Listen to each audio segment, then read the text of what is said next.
Thank you very much. Okay, a gentle reminder as you get into the room to please kindly mute yourself. We're going to give it 60 more seconds and then we'll get going.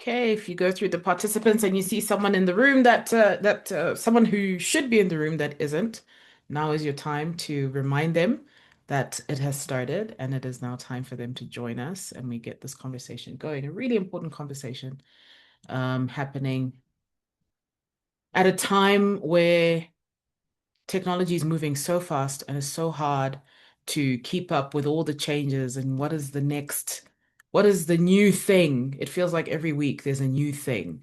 Um, but quantum is not a new thing. It's been here for a while, but it is becoming the most pressing thing. So I think the question is no longer what is the new thing, it's what needs our attention the most right now. So, good morning, good afternoon, good evening, depending on wherever you're joining us from. It is a global room, so we'd love to know where you're coming from. I see we have someone joining from Turkey.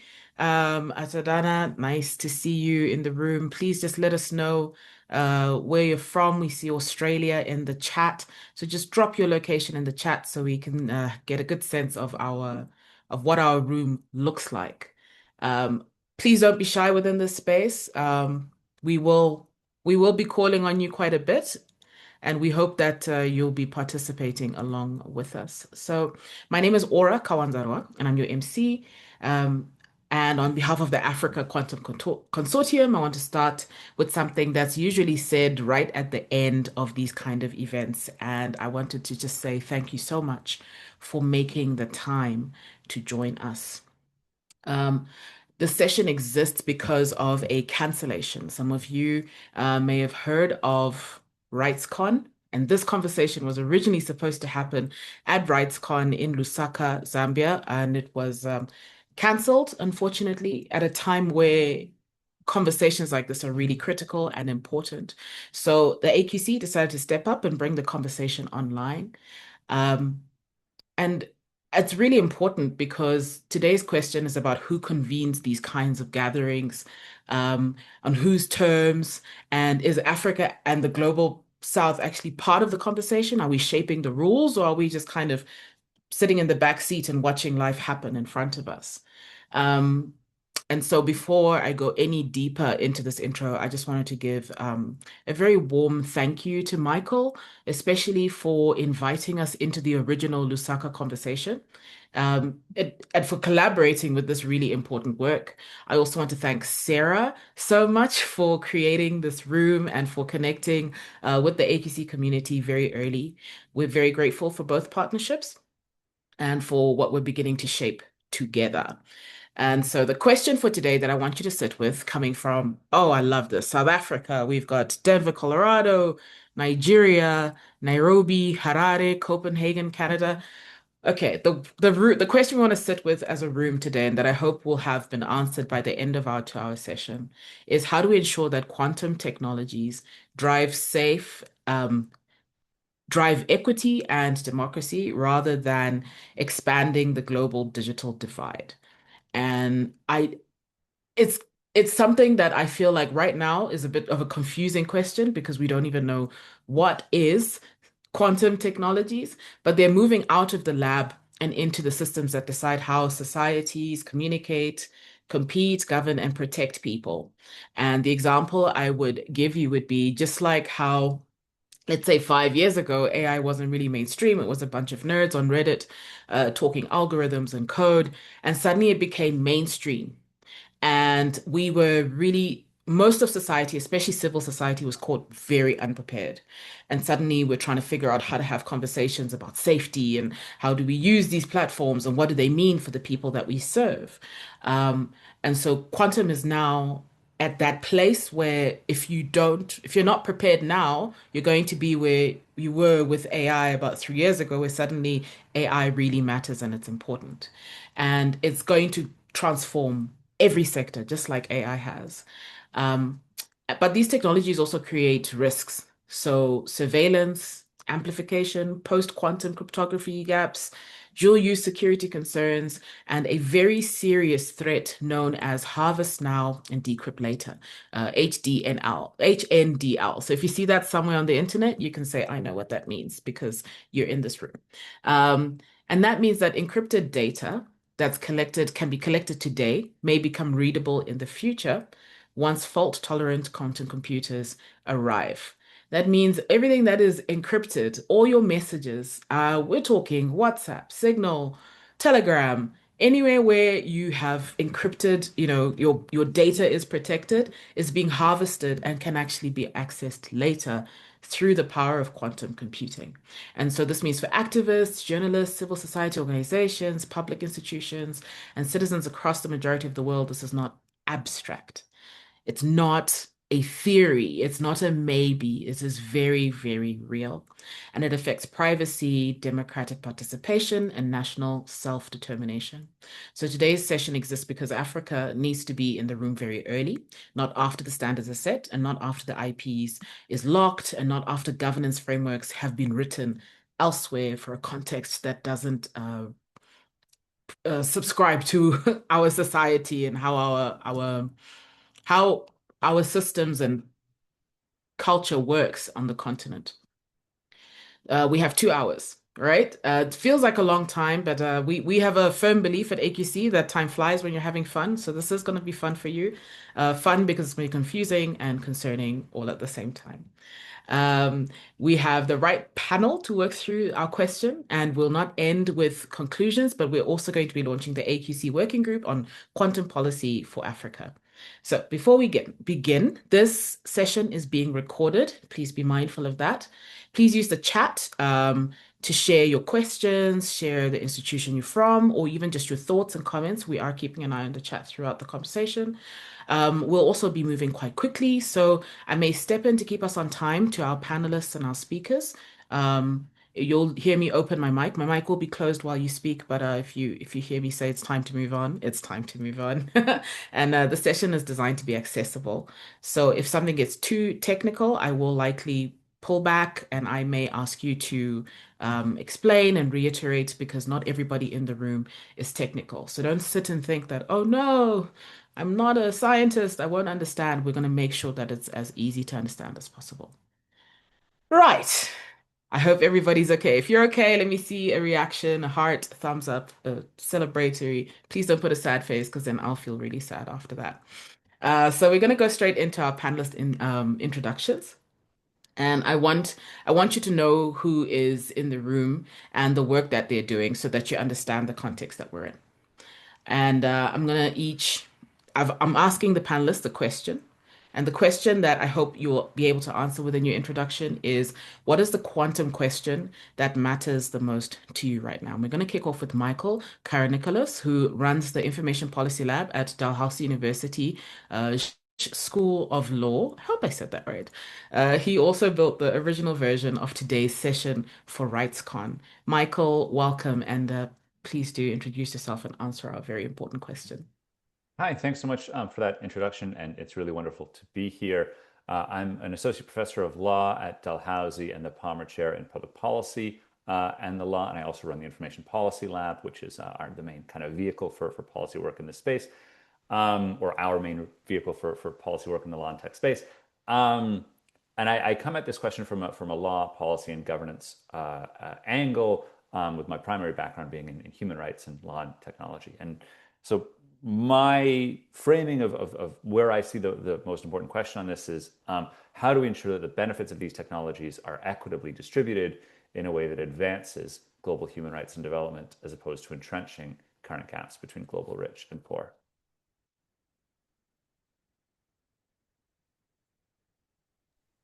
Thank you. Thank you so much for your answer. And I'm going to pass the mic on to Sarah Young. Sarah sparked ideas and made introductions that led to this room. She's a researcher at the Center for Quantum Networks and NSF Engineering Research Center, building the foundations of what could become a quantum internet. Sarah, you're gonna answer the question, but you also need to like, what is a quantum internet? That is the most terrifying. It sounds very sci-fi. Like I should just be, live long and prosper. What is that? Well, I'll say that hello, everyone. Welcome and thank you for having me here. Um, you mentioned, I work for the Center of Quantum Networks, but I will say I'm the social thrust scholar there. So my job is to kind of go in and work with the different groups of people that are kind of working and kind of acknowledge that, we have complex language. How are we doing this? How can we talk to each other? The quantum internet is kind of this idea of, changing the way that we transmit information, kind of moving towards quantum information science. So I in my day job, I work for the College of Information Science at the University of Arizona, and we are kind of I'm bordering both of these worlds where we talk about how we're doing information science now, how we want to change that for this for quantum ways, but like kind of the question that's really guiding my research now is just how do we get people talking about quantum for just information? How do we get a informed public, and how do we kind of also maybe help people think about joining a quantum workforce? As we go forward, not everyone's going to need a PhD, but you might have to have some kind of specialized knowledge. If the word quantum itself scares people from the offset, that's not going to get us a robust quantum workforce that we need. So those are the kind of the questions I'm asking. And I'm also starting at the lowest level in some of that. I partner with the Sparks group that goes and does like mobile visits to elementary schools and community projects. So that's where I am. So thank you all for having me. That is awesome. Thank you so much, Sarah. Allison Fish, sorry, Associate Professor at the University of Queensland Law School with a background in both law and anthropology. Her work asks how legal frameworks determine who benefits from technological systems. Allison, the floor is yours. Hi, Aura, and everyone else here. Thank you for having me here today. As Aura mentioned, I'm in law at here in Brisbane at the University of Queensland, where I'm part of a large collaboration around quantum biotechnology, which is the application of quantum science and technology to understanding certain questions that have endured in the biological sciences with applications to agriculture, medicine, decarbonization. And within that, I lead two different things. One is, the responsible science thrust, which is really about the question of like, what does responsible quantum mean, both in terms of its applications out in the world, but how do collaborations come together responsibly, both to each other and to the world. And then the other part that I do is I run the diversity ethics inclusion committee, which has both sort of a question around ethical science, but also around diversity, equity, and inclusion within quantum spaces. So thanks for having me here, and I'd like to highlight that a person who works with me, Marita Rodriguez, is here in the audience today. Oh, wonderful. Um, Marie, you said her name is Marie? Marita. Marita, welcome. Special shout out to you. If this was a radio show, I'd be like, "What's your song? What's your song for the day?" So Marita, please react with an Yeah. emoji so you can confirm that you've heard Allison's shout out. Thanks so much, Allison. We're going to move on to Peter Alexander Earls Davis. He's a postdoctoral researcher at the University of Copenhagen Center for Advanced Studies in Bioscience Innovation Law. You're gonna have to explain that. And Peter has written an encryption law and has a forthcoming publication specifically on quantum technology governance. Peter, the floor is yours. Thanks, Aura. Absolute pleasure to be here. Thanks so much for having me. Yeah, so I'm a postdoc at the law faculty at the Faculty of Law in Copenhagen. and I'm part of a Novo Nordisk Foundation funded project where not just forthcoming, we've just concluded publication of this book, Quantum Technology Governance 1. It's open access, so it's available for free right now. And yeah, my background is I've done many years of research on the regulation of encryption or cryptography, which obviously lends itself to these sorts of forthcoming problems with post-quantum cryptography and also Harvest Now, Decrypt Later, and also becoming more and more interested in export controls and sort of access to technology issues. Recently, there was some new export controls from certain global north actors on key parts of the value chain on quantum computers. So I've been doing quite a bit of work on that, but I'm super interested to learn more from this panel. Thanks for having me. Awesome. Thank you so much, Peter. We're going to move on to Krystal Maughan. Morgan? I hope I said that right. Uh, she's a PhD researcher in mathematical cryptography, focusing on post-quantum cryptography and quantum computational complexity. Visiting researcher at the Simons Institute at UC Berkeley from Trinidad originally. And in a moment, I'm going to ask you to give us a primer as well, Krystal. But for now, if you could just introduce yourself and answer our pertinent question. Thank you so much. It's really a pleasure to be here.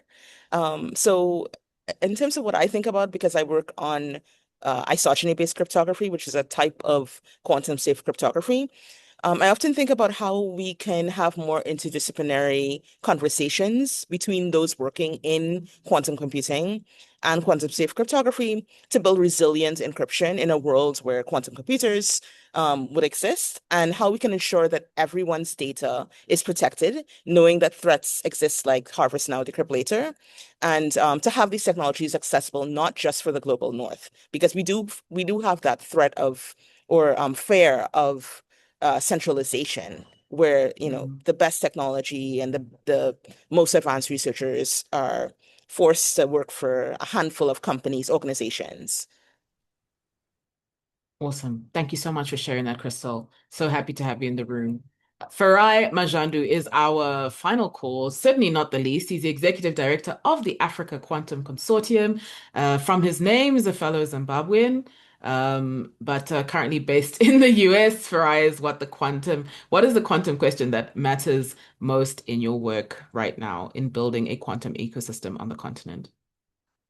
Thank you, Aura, and thank you everyone for joining. I guess creating platforms where people can come together and discuss the future of this technology is super important to me. And rooms like these, like making, it possible that we can reach experts across the globe who are working, anticipating this future that is unfolding, and we can bring them in the room and we can make these conversations happen and make them accessible to people from all walks of life, especially on the continent of Africa, and get them involved early on. I hate to see people reacting last minute, especially when we've got a chance to be part of these conversations early on. So I'm always, trying my best and reaching out and bringing people in this room so that we can talk about these important questions, and then we can also encourage people who may feel like they can't be part of this conversation or do not have the background or expertise, or to just say, hey, everyone has a role to play. And when we have a panel like this one, I get super excited because we get to hear from people from different backgrounds, not only from physics and from math and from computer science, but also think about law, about equity, about rights, about privacy, and make this really part of society. So yeah, super excited to be here and looking forward to the conversation today and to hear from all these awesome experts, and also find out what really is bothering people, or what is on top of mind for the people that have joined us today, and what can we do next to move things forward. Thank you. Awesome. Thank you so much, Farai. I think that brings us to a really good place in terms of setting up our conversation going forward. And as I promised, before we go too deep, we want to make sure that you understand what it is we're talking about. So I'm going to bring Krystal back. Krystal, you've got 5 minutes to give us the quantum primer, right? What do we need to understand about quantum technologies, especially computers? What Harvest Now and Decrypt Later actually means. I know we've touched on it loosely, but if you could break that down. And also why the timeline matters. I want to just say upfront, quantum is not magic. It sounds and feels like magic. It's not science fiction. It is real. So, Krystal, I hope that you can make that even realer for us. So, thank you so much, Krystal. The floor is yours. Thank you so much. I mean, I do have some slides, but I could share that later in the presentation. But in summary, so a long time ago, we had these hard problems that we thought would be perfect or hard enough computationally in a world where we had just ones and zeros and classical computers. And these hard problems formed the baseline for cryptography that exists today. We didn't expect that there would be a world where we would eventually have quantum computers. So we looked at these algorithms and we said, okay, these problems are hard enough that encryption should be fine. And along came quantum computers. And quantum computers, which operate based on quantum mechanics, suddenly changed the whole paradigm for what we can expect or how we can expect encryption to hold up, meaning that we had to now find new types of hard problems that would also be not susceptible to quantum attacks. And so this formed the basis for quantum safe cryptography. So NIST, which is a national standards organization, had a call for these types of quantum safe cryptography. So cryptography that should be safe from quantum attacks.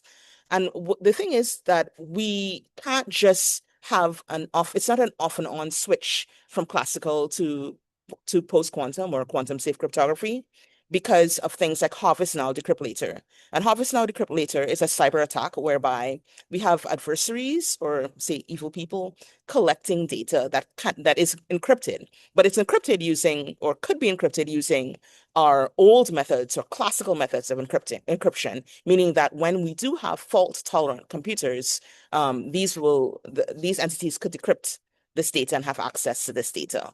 So that is a serious concern. And when we're doing migration from classical cryptography to quantum safe cryptography, it needs to be rolled out in a hybrid way because this will take time. Most of our classical forms of encryption took several years to sort of stress test and to find flaws and to make better. So similarly, we'd expect that there's some timeline whereby we can stress test these forms of cryptography, which should be quantum safe. But when we do have fault-tolerant quantum computers, it could be the case that some of these forms of cryptography may not hold.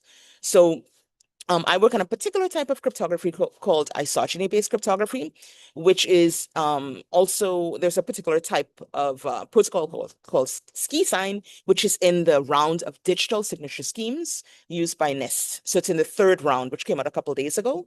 I made it to the third round.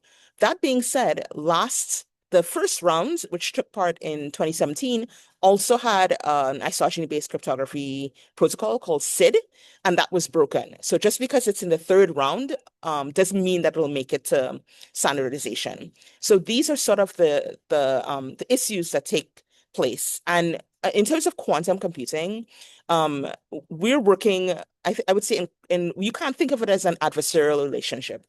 So people who work on quantum algorithms should be working in tandem with not just policymakers, but also with people who work on cryptography.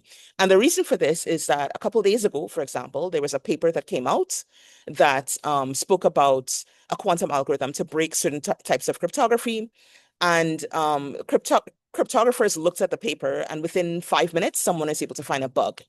And so there should be tools or conversations where we can jointly talk with each other in collaboration, and also not just the people who work in the global north, but internationally, because this is having a migration to quantum safe cryptography is not something that we should only anticipate in the global north. The whole world has data. This data affects how companies work in both the global north and the global south. So we're thinking about institutions, educational institutions, legal companies, medical data is important as well, and oil companies. Any sort of corporate entity. It should not be restricted to people who have access to the most centralized pots of money to to make our system safe. It should be everybody should be entitled to privacy, and their networks and help and groups of people, communities should also have the right to have their data protected. Thank you so much, Krystal. I don't know if we have any questions in the chat. I'm just having a look. I see a conversation, but if anything out of what Krystal has said wasn't quite clear, now is the time. Please feel free to have a running commentary in the chat. But I like how you said that it's not just for those with the largest pots of money and pockets of money, but Africa's data is very valuable, and I think we've seen that especially this year with the number of African countries kind of rejecting certain deals coming out of the global north because they, infringe on our data privacy and our rights and things like that. So I think Africa is aware and awake to the fact that the information we have is really important. And so this conversation, I think, is really timely in what you've shared about it. So, with this foundation, I would like to, if there's no questions in the chat, I'll share with our participants that hold these concepts because we are about to test them against three of the most important policy questions of the next decade. That's of the next 10 years. So, our first segment is around what you've touched on, which is development and ownership. And I just want to make sure my two panelists are aware and ready. Okay, so Sarah Young and Farai Mazhandu, I'm going to be leaning on this, and Allison, you're going to be leading this conversation. And the core question being, what does quantum research mean for African development? And who owns the future that is being built? And quantum is often discussed as something that will arrive later. It will come. Oh, over there, far away. No, it's not far away. It's here. So as if Africa is waiting for a future that others are building. So the question we're starting with today is going to be different. It's about the present. Who is writing the legal governance frameworks that will determine who participates in this quantum economy? And that question is being answered right now before technology is fully mature. And the answer will be very hard to undo. Allison, quantum IP is consolidating now, before most of the technology exists. What legal and governance frameworks will determine whether Africa can participate as a builder? And what happens if those frameworks are written without African input? Basically, is this as big a deal as we're making it? I think the question, especially when thank you, Aura, for the question and for setting this up, the stage for this.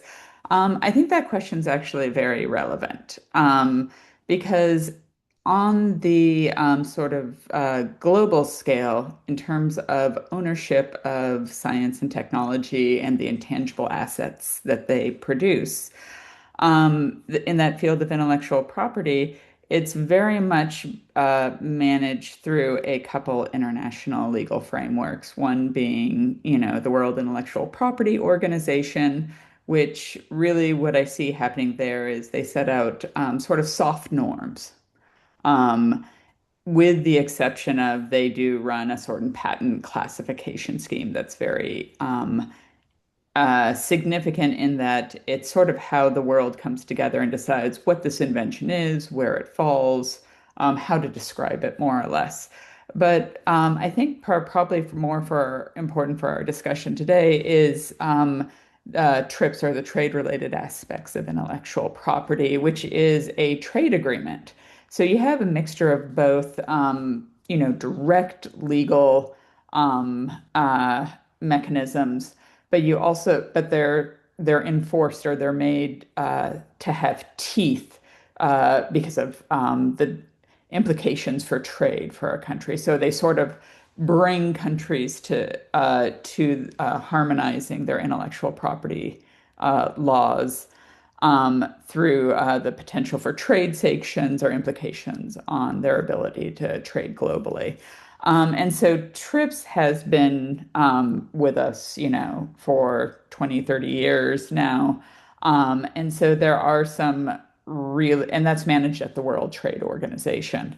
And that has been historically, at least since the conversations that I've been in, quite a point of tension for the majority world.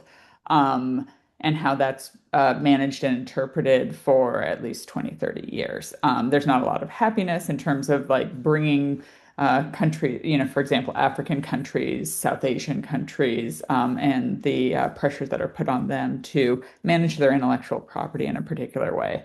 Now, quantum is an incredibly, or tends towards being a large science or a big science. There's lots of people involved.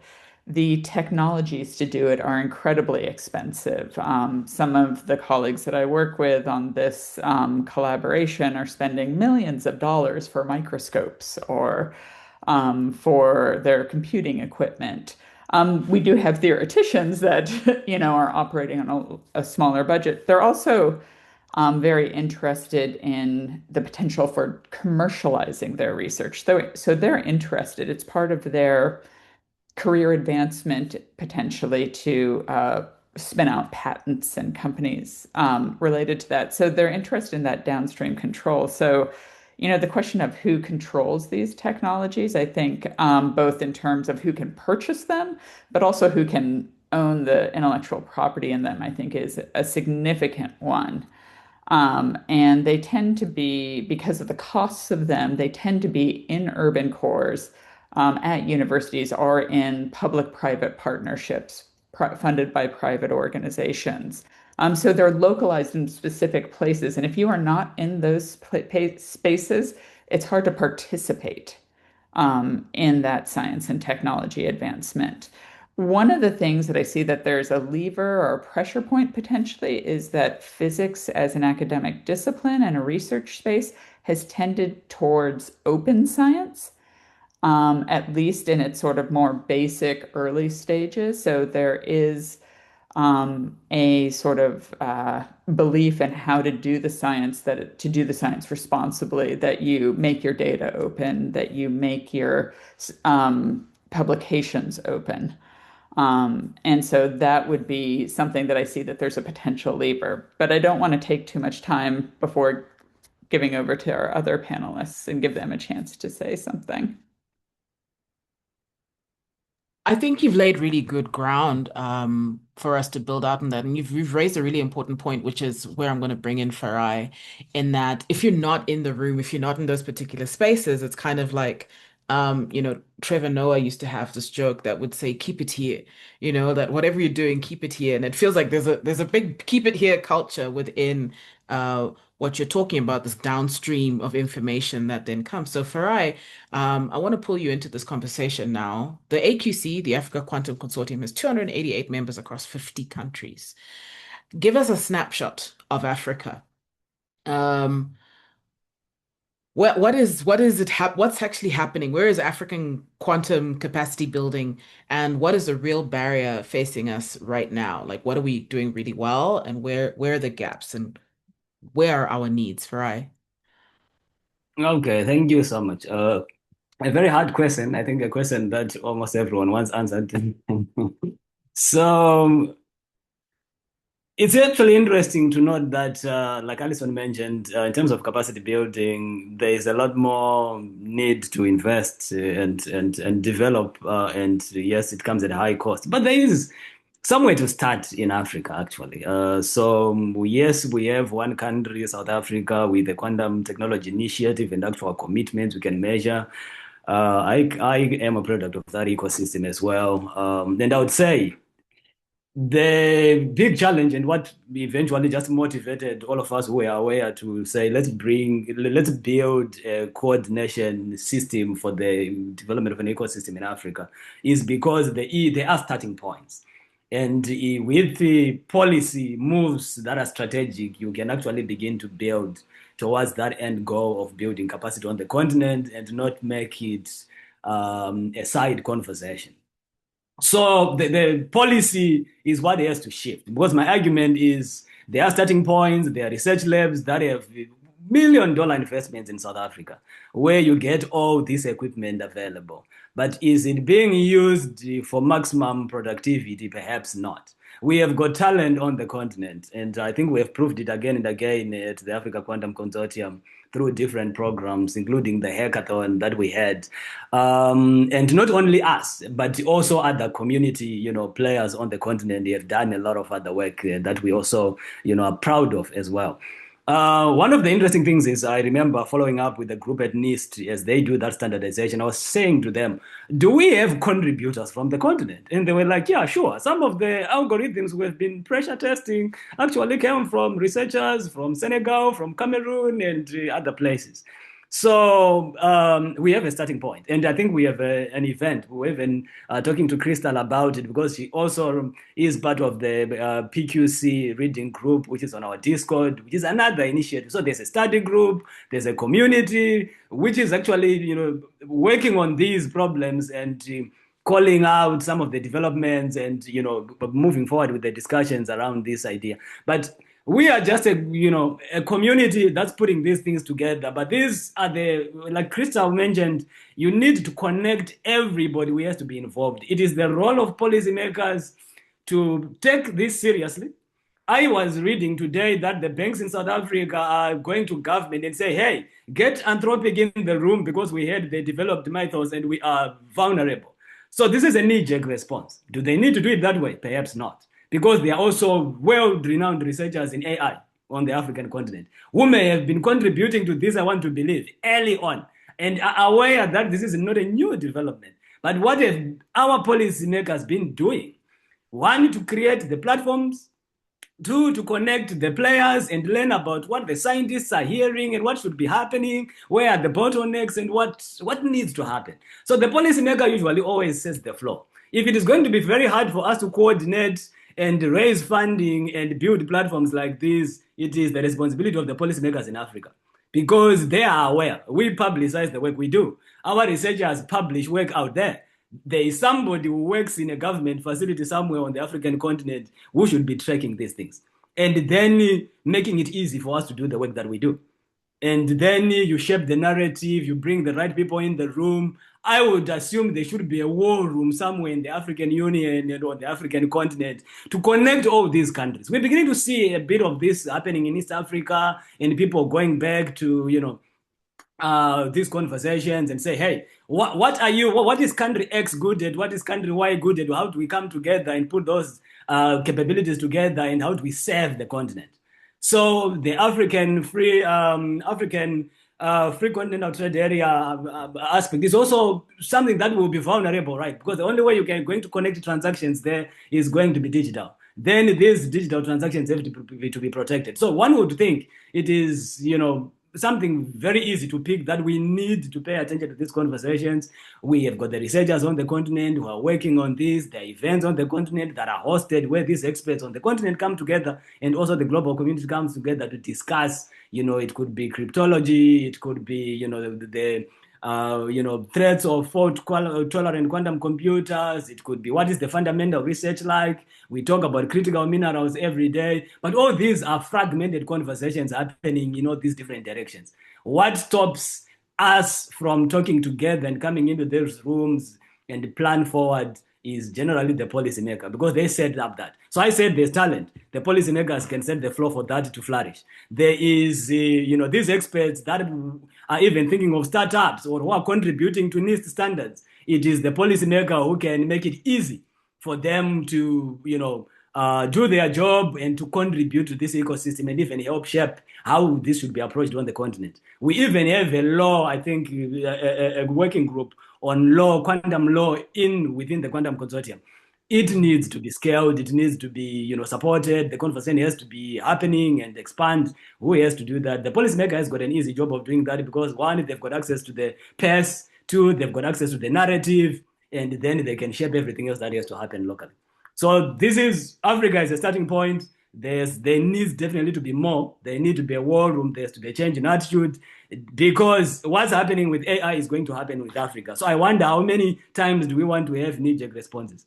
Because there's no reason to do. Like I'm saying, the foundation is there, the talent is there, the watch towers are lighting everywhere and showing that this is where things are going. So what stops the response is definitely the need for just people to get in the same room, talk about these things and, say, hey, where are we? What should we do? What are other people doing? Because the frameworks are out there. We even have experts today here just coming to share with us the experiences and the lessons they are learning from where they are working. So here is the call to action that we need to move. So if there are policymakers in the room, we would love to, help to hear from you what the bottlenecks are or what we should be doing to make this easier so that we move faster because we are already late. It's not an argument. We are already late. I don't want us to be too late. And I think we need to take action and do something about it. Over, Ola. Very true. And I think even it's not even just a question for the policymakers, because I mean we have a lot of I saw quite a few journalists in the group in the room. We have people working like who can amplify, this information matters for you as well because we need to bring policymakers to task. We need no man can build an island all by himself, right? If you want to go fast, go alone. If you want to go far, go together. So it really is a group effort. And so maybe if you have, I want to kind of leave this question in the chat and please participate. Please feel free to ask. If there's any questions you have at this point, while I bring in Sarah. Sarah, you build quantum network infrastructure. And from where you sit, from what Allison has said and what Farai has said and what Krystal has said, I'm now I know I switched it up a little bit, but I wanted to have that kind of context and then throw you into the deep end, Sarah, and say from where you sit, what does African participation in the quantum economy actually require? Because you build the infrastructure, right? So what's the gap between the infrastructure being built and what Africa needs access to, having heard the context that we got, especially from Farai? Yeah, I don't know if I can speak for everything, but I feel like I can at least speak for my experience and what I've Yeah. kind of my small little world, and I kind of feel like I'm trying to make this effort because I see quantum as kind of this like wicked problem that there's so many different questions that need to be answered and so many different solutions that could be explored. So I guess I always try to answer those problems and what can I do in my small way. So anyway, my role with the Center for Quantum Networks is really to kind of explore the social dimensions, whether it be economy, the political dimensions, legal dimensions. But I come from kind of a socio-technical background, so I think that I see that we need the technical conversations and the socio-technical conversations.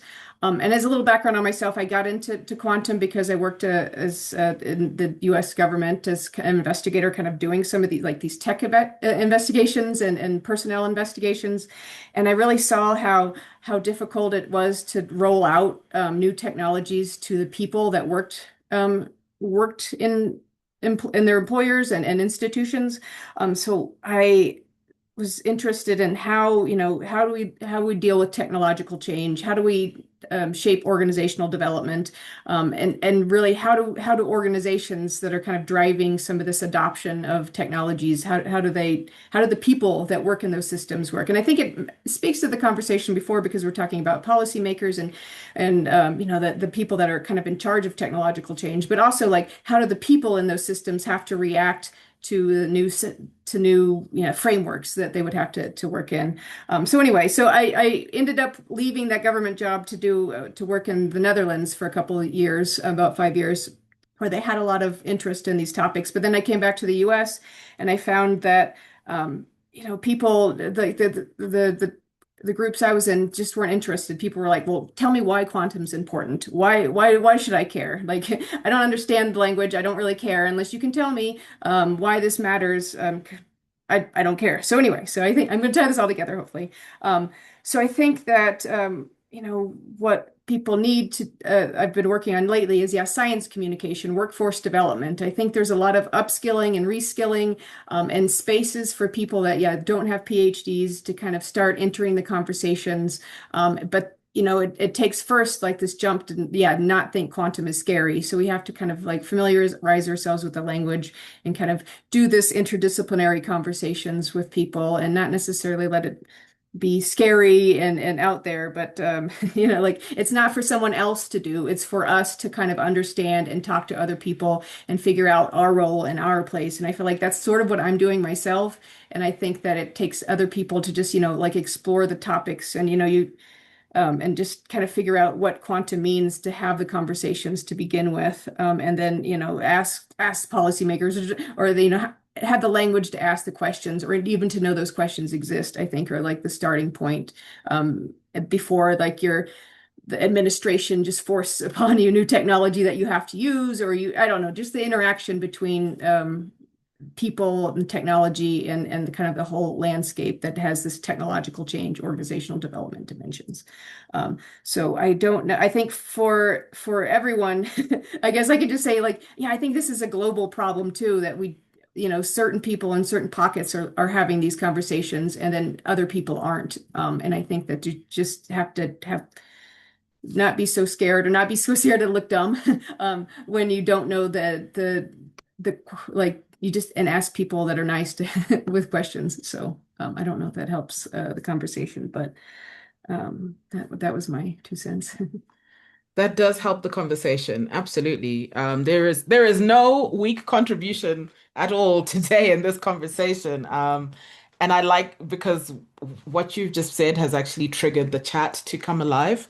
So thank you so much. I need to keep up. Okay, so the one question I'm gonna ask, if it could be answered within the chat, so of our technical participants, if you could answer this question, but I'm gonna ask it anyway. It's from Hamza, who says, I would also like to ask a question to the community. What is the best way to learn Qiskit for research in quantum cryptography?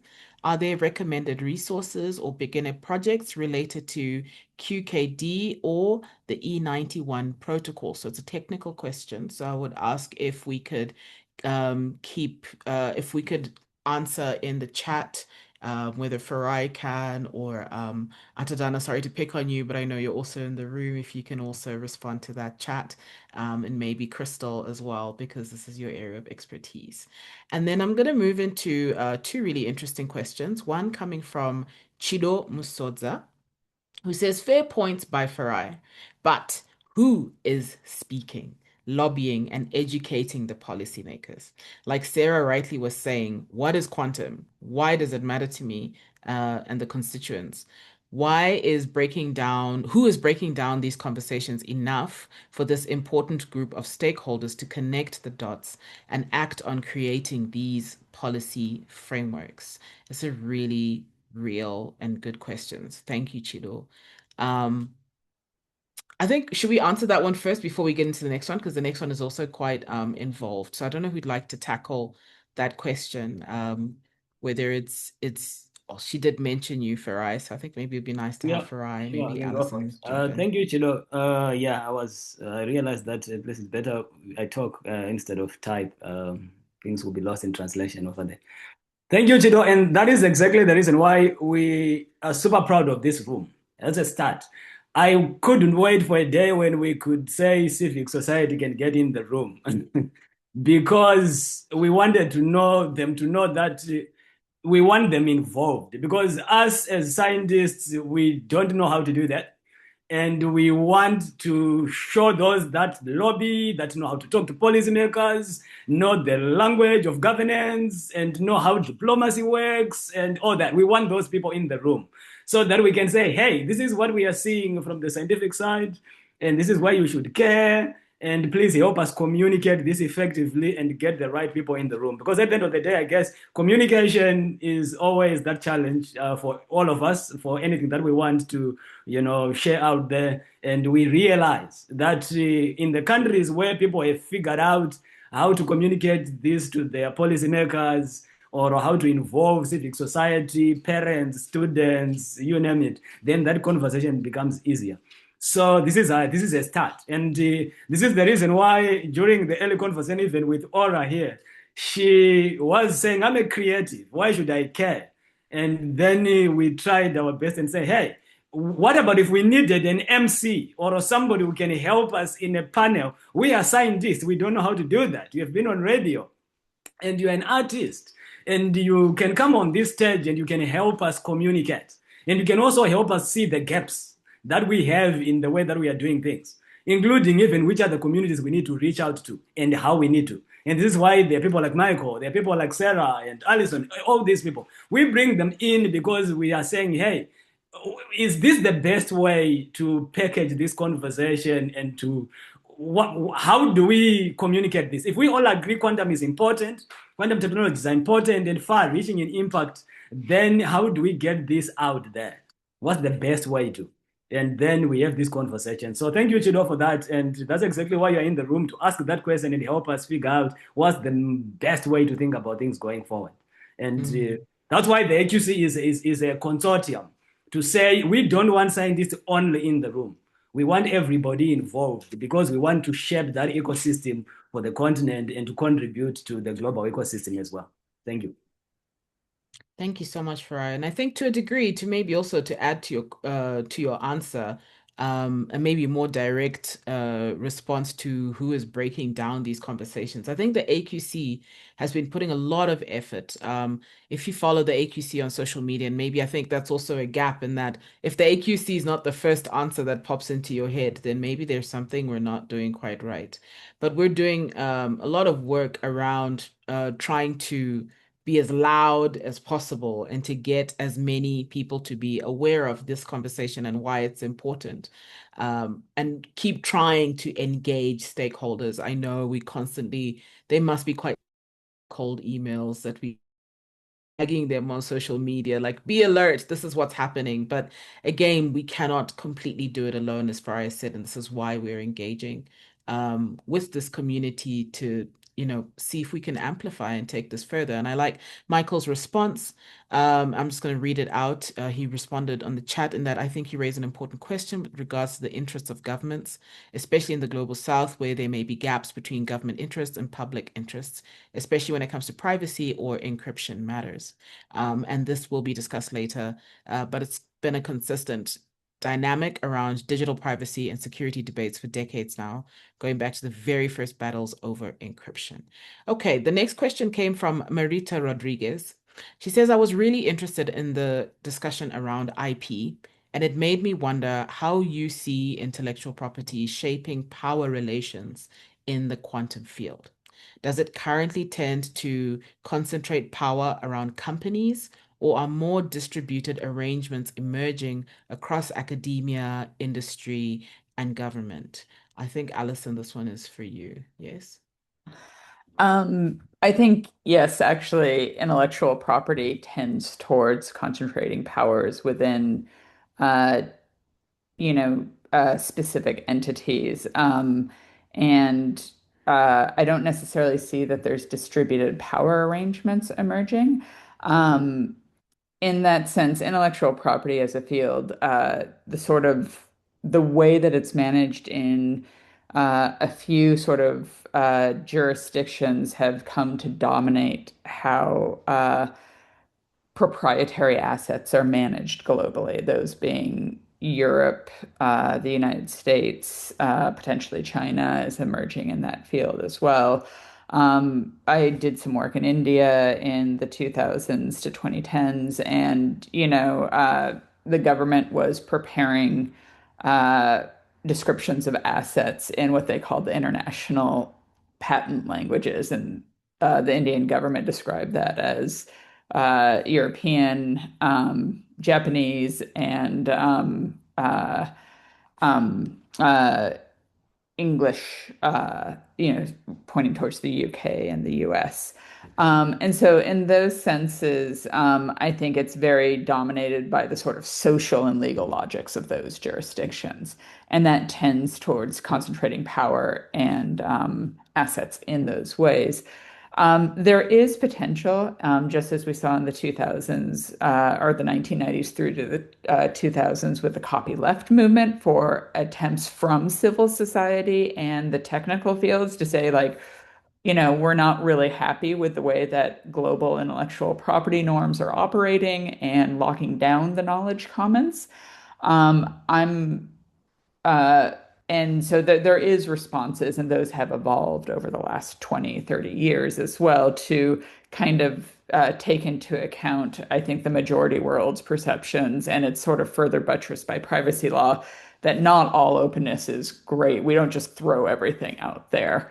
And that some things should remain private or things, and so the reasons for that are very contextual. Health information, for example, indigenous knowledge, things like that, have provided those sort of case studies for us to have a more nuanced approach to it. Within quantum, um, I would aspire that sort of open access approach as part of responsible, reproducible science is one of maybe those early conversations that's emerging. But these are high investment labs, at least in the academic setting. They are under pressure. They receive money from a variety of sources, both public and from companies or defense. And so a lot of what they're producing is either locked down for dual use purposes or for under dual use regulations, or because they've entered into some sort of proprietary sharing agreement to undertake that research. And so I don't necessarily see a radical shift in intellectual property being a means to not lock down important innovations within the quantum space, but it also might be something that's emerging because the science is emerging as well. Thank you for that response. There was also, Michael also added on to that, so I'm going to just read that out as well. Michael says, also worth noting is that the private sector accounts for roughly 80% of quantum investments. And the comparative lack of public investment is absolutely going to have an impact in how the value chains emerge, especially when you consider the geopolitical dynamics that Allison is mentioning, where Chinese investment is much more state centralized. So I hope that answers your question, Marita. Thank you so much for your engagement. Um, Thank you so much, Chido, for joining us. Yes, like I said earlier in the call, this conversation is being recorded, and there will be a version of it shared on our YouTube page. And also, please follow us on LinkedIn, and you'll get links to our Substack and all our communities because there will be notes and thoughts shared afterwards on this session. So thank you so much for joining us. Okay. I think we're moving at such a good pace. So I don't want to break our cadence with too much talking. I want to go straight into our next segment because I feel like what we've touched on within this session is that, you know, the development opportunity is real, but it's not automatic. And quantum will not benefit Africa simply because it exists. It benefits Africa if African researchers, policymakers, all the stakeholders are involved and present and, being part of the conversation. But then the question comes, what happens if quantum arrives faster than our security and governance systems are ready for? Because I think we're kind of like it's feeling a little bit like that, like especially with the question that Chido raised, the tension in the room is around we're not ready and our government, our stakeholders are not ready either. Policymakers are not engaging. So what happens now when quantum hits and now it's a real threat?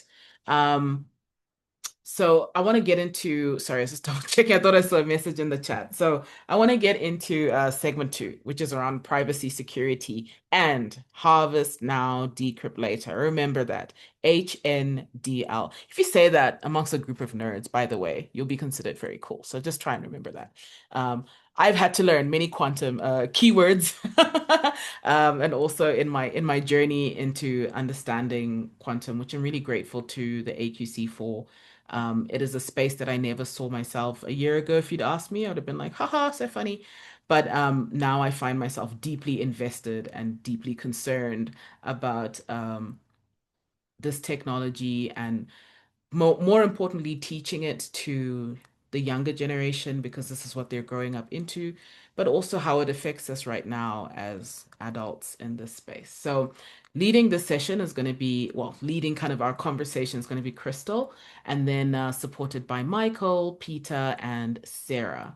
And our core question being, what does quantum change about privacy, encryption, surveillance, and security readiness? And I think it's going to be the most technically grounded conversation that you'll hear on this topic outside of a cryptography conference, right? So don't Please don't escape. This is what I'm trying to warn. Please don't. Oh, it's time to exit the room. It's getting a little bit complicated. Please don't exit the room. We need you. But we want to really unpack now, harvest now, and decrypt later, which is not a theory, and how people are collecting, data, especially in communications, WhatsApp signal, email, TLS traffic, and under these existing cyber laws, and now are getting ready for when fault-tolerant quantum computers become mainstream and suddenly they have access to all of your data. And as a former journalist, that is something that genuinely, I don't want to lie, it does give me a lot of anxiety.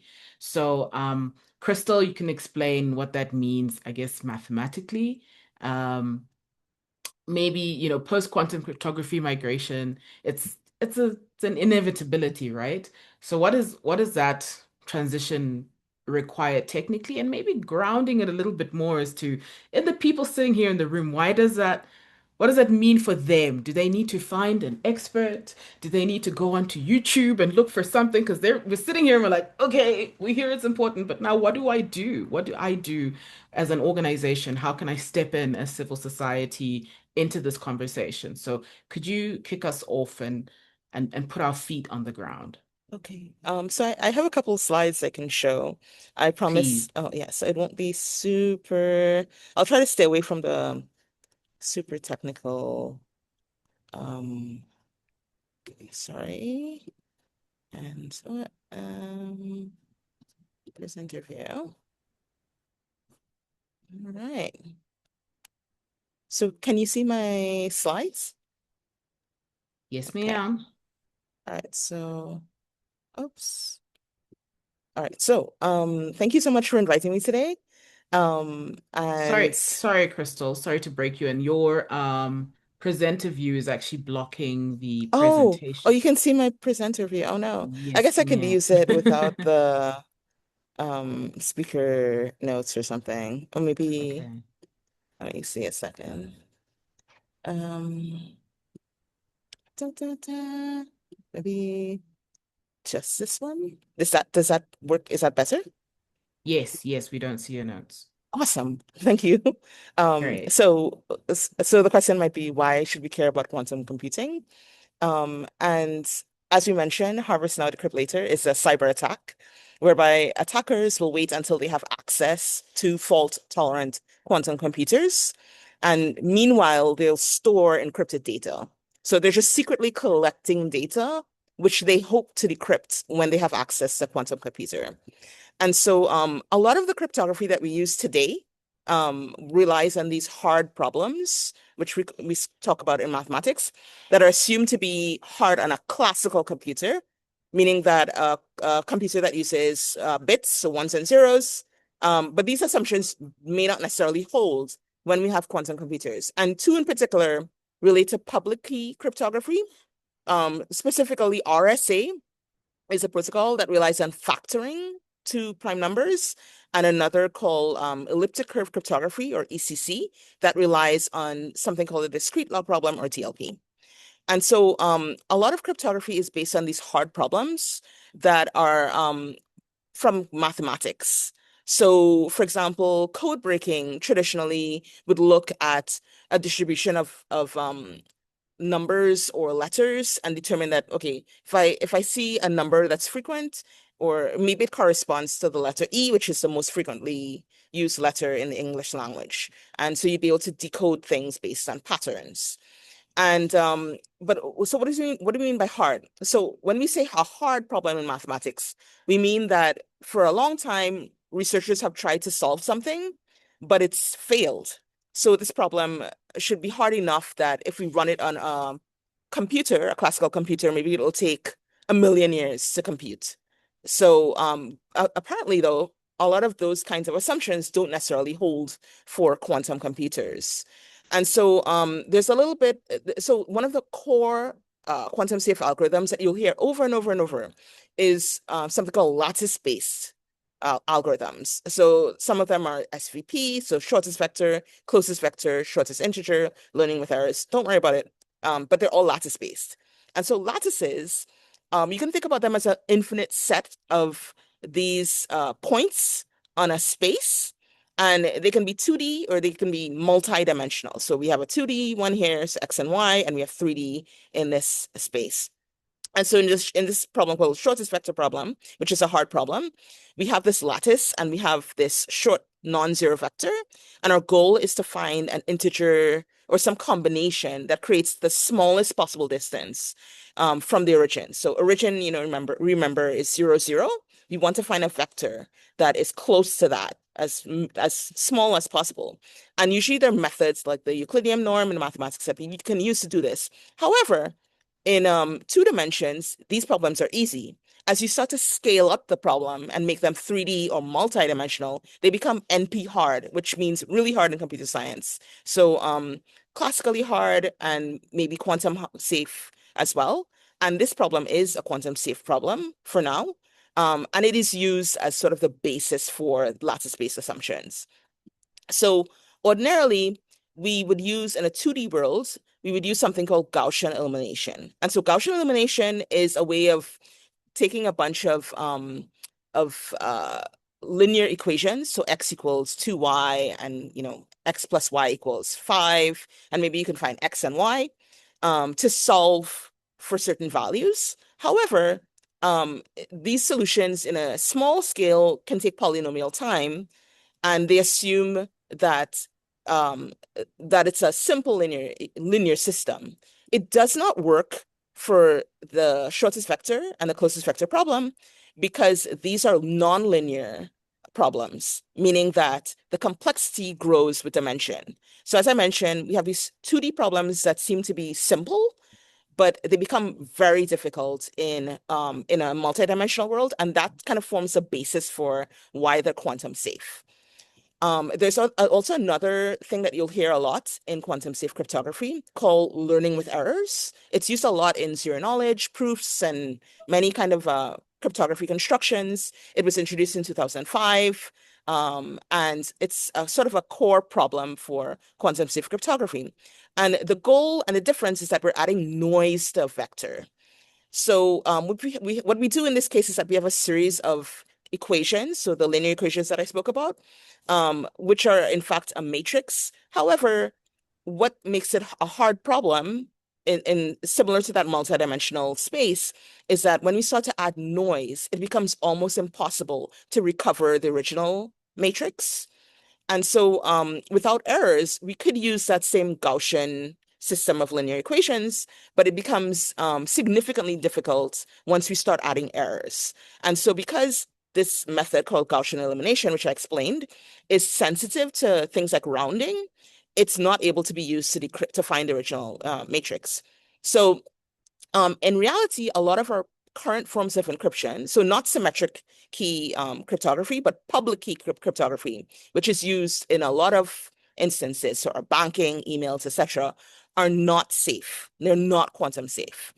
So in 2017, NIST, which is a national standards organization, selected algorithms to be standardized that would be considered quantum safe. And for this, they usually have 4 rounds. So at each round, they have certain tests, and the security grade goes up until you get to the 4th round. And from there, they picked certain algorithms that will be standardized. And so that lattice-based one that I explained was one of those that was accepted, some protocols based on that. And so why is public key encryption not safe?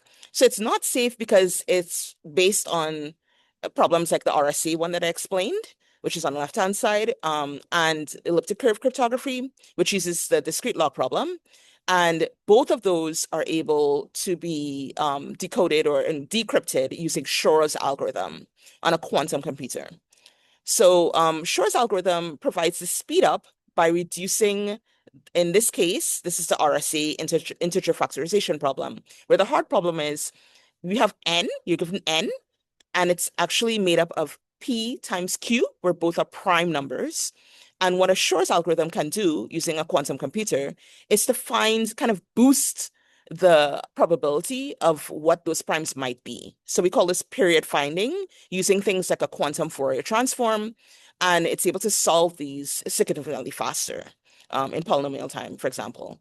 And similarly, for elliptic curve cryptography, on which a lot of things like blockchain relies on, uses this discrete log problem. And we can use the same Shor's algorithm which will make this type of cryptography open to quantum attacks. So we do need a post-quantum or quantum safe version of such algorithms. And so in this line of thinking was one of the reasons so this paper came out in 2024 by Eli Chen, in which he proposed an algorithm, a quantum algorithm, to break lattice-based encryption, the one that I spoke about, the lattices. But the conversation, so it did turn out to have a bug. So lattice-based encryption is still safe, quantum safe.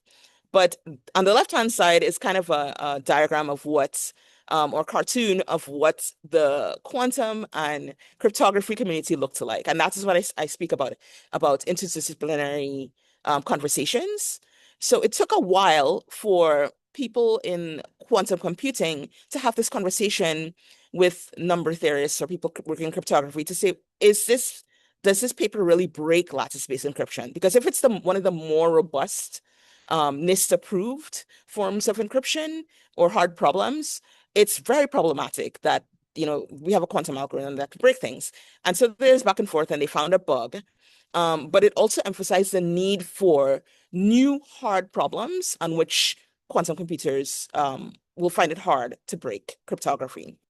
And so in quantum land, though, a lot of progress is being made. So there have been papers that came out. For example, in 2019, there's a paper on how to factor RSA, which of course we know is already vulnerable to quantum attacks, using 20 million qubits. And then in 2025, this is reduced to 1 million. And then there's also another paper on the Pinnacle architecture.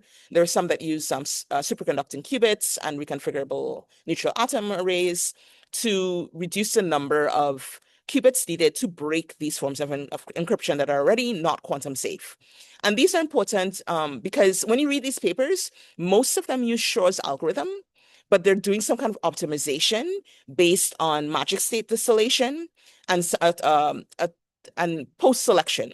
So when you're using magic state distillation and post-selection, you're kind of boosting the fidelity of your error correction. So a lot of these papers talk about kind of tweaking the quantum algorithms so that you can use less qubits to perform the operation of breaking encryption that we know already is not going to be safe in a world with quantum computers. And so why is this important? Because as I mentioned, of Harvest Now, Decrypt Later, in which we can assume in the future that maybe there are adversaries and in a geopolitical world that may or may not be already harvesting information, whether it's in the global south, the global north, and just waiting until they have a fault-tolerant quantum computer. And they may not publicly make this knowledge available. So we have to be ready with quantum safe migration. And so Harvest Now, Decrypt Later, as I mentioned, is a cyber attack whereby attackers will wait until they have access to a fault-tolerant quantum computer and meanwhile just store the encrypted data. So if there's one thing you remember about this talk, Harvest Now, Decrypt Later. And what they hope to do is decrypt the data that they've collected when they have access to a quantum computer. So I actually work on something quite different. So just briefly, an example, I work on something called isogeny-based cryptography, which is another flavor. And the hard problem is pathfinding on graphs. So when you work with quantum safe cryptography, you're often dealing with trade-offs. So each hard problem and each protocol, you're either trading off key sizes. So one advantage of the cryptography that I work on is that it tends to have really compact key sizes. And this is important when you're working with constraints in hardware. So let's say you're working as a researcher in the global south and you have restricted amounts of data on your hardware and your embedded systems. You might want to use something like this because it doesn't take that much memory to store the keys. However, it's a little bit slower compared to, say, lattice-based cryptography. And so that means that work is needed in the field, which is why I'm working on it. So in that in mind, what I worked on during my during grad school is how to make it more secure, distributed, and scalable. And I can give an example just briefly before I wrap up of how we could make a random string or something that might be random, which is commonly used in cryptography, using this isogeny-based cryptography. So these isogenies as I mentioned, there's sort of an encryption that used as a hard problem. These elliptic curves and a random walk along these encrypted curves. And when I say elliptic curves, I'm not talking about the ones that I spoke about with elliptic curve cryptography. These are isogenies, which are super singular elliptic curves. So they're just fancy, super rare elliptic curves. And I'm pointing that out because on the left-hand side, if you try to make a graph, that random graph with an ordinary elliptic curve, or the past elliptic curves that we spoke about in ECC, you would get this graph on the left-hand side, which is distinct from this right-hand side graph, which is the isogeny-based one. So we can think of it as a set of objects, these elliptic curves, such that we can take a step easily, but the graph itself is globally hard to navigate. So it's so large and random that if someone were to take a path, so I wanted to meet Aura at some path along the graph, someone who is looking on the outside would not be able to get any information from this graph by looking at the graph itself of our path together, our shared path. And so one of the problems is this unknown endomorphism ring problem, which is used to create a hash function. So the way this hash function works, which is an example before I wrap up, is that we start on one node of the graph, so one vertex, and we're making a random walk along it. And as we make a left or a right, we get a 1 or a 0. We cannot backtrack, so we can't go backwards, but we do have an ending point, and then the ending points, the ending node, will tally up all the ones and zeros that we got, and that will give us a random string. So this is used a lot when you're hashing, or so when you're encrypting databases and that sort of thing, and making passwords safe. So you start from this E sub 0, this first elliptic curve. You can't go backwards. Make a left or right where 1 is left and right is 0. You'd make a first step of 0, then 1, then 1, then 0, then 0, then 1. And so someone still needs to start that walk, and that person is usually assumed to be a trusted entity. So some of the stuff I worked on was making sure that we didn't need to trust that person during my PhD, and this is ongoing research. But this is just an example of how someone might use a different problem to make a solution that's quantum safe. So just to recap, public key cryptography is what we're worried about most in a world with quantum computers that are fault tolerant. And so both classical and quantum cryptography are based on these hard mathematical problems, but some of these hard mathematical problems may not be as relevant when we have quantum computers, hence quantum safe cryptography. So I mentioned lattice-based cryptography, which was built upon these 2D lattices that can scale out to these high dimensions, which make them really hard for a computer, even a quantum computer, to solve. And we do this by shifting parameters. So, either we increase dimensionality or we add noise, as we saw in the lattice-based learning with errors problem, where we have this matrix and we add this noise, and it's very difficult to recover the matrix, even with Gaussian elimination. And then I showed an example of some of the stuff that I work on, which is isogeny-based cryptography, which is uniquely based on this traversing graph problem, is quantum safe, and uses small keys. And so with that, I'd like to say thank you. This is just a little taste of sort of my world. And so my path was unique in that to understand this, I had to both engage with quantum, people working in quantum, but one of my advisors is in mathematics, Krystal Maughan, the other one is Joe Nair, who's in computer science. And then this picture right here was me in Quantum Week. Sorry. And if you're interested in these sorts of questions and ideas, on the quantum side, I would highly suggest or highly recommend IEEE Quantum Week. If you can attend, I believe you can watch the talks online, or places like QIP. So conferences like QIP, which is a quantum information processing conference. They're also on the encryption side, conferences like Eurocrypt, AsiaCrypt, AfricaCrypt, and LatinCrypt and PQ Crypto. So cryptography was pretty insular in the global north, and I think they're trying now, as we've had cryptographers from all over the world, they're trying to make this more inclusive, and not just a big problem is visas, right? So we don't want to just have all of the cryptography conferences and see work being contributed which cannot be detailed because people from the global south can't get visas to go to these countries. So there's expanding to a lot of Latin American countries and also having training, which is really wonderful. But it's quite recent in this space. And at this time, I'd be happy to take any questions, anything at all. And feel free to connect with me on LinkedIn or anything like that. Thank you for your time. Krystal, thank you so much. That was so insightful. I learned so much. And you made it, uh, I don't want to say easy, but simpler for somebody who's not the greatest mathematician in the world to understand or to follow. So thank you so much for explaining that so patiently and so detailed. And congratulations on the work that you're doing. It's incredible. It's mind-blowing and it's so exciting to see. It's different, when you read about it in the news or, like it's different when you see it, and you see somebody like, this is what I am building and this is how I'm contributing to this conversation. And this is, I think it's such a privilege to be in a room like this to connect with someone that otherwise I would have just been hearing about in the ether. So thank you so much for sharing your work. I do have, while we wait for the chat, and if you're feeling overwhelmed, it's okay. It doesn't mean, it doesn't say anything about your understanding of quantum is not a measure of intelligence, if I may dare to say that. If you don't understand the math, that's fine. Um, I do have a question, maybe to bring it a little closer to home. So, for a civil society organization that maybe is in Lagos or in Nairobi that's using Gmail, WhatsApp, Signal, Zoom, maybe using cloud tools, what's in their control and what is not?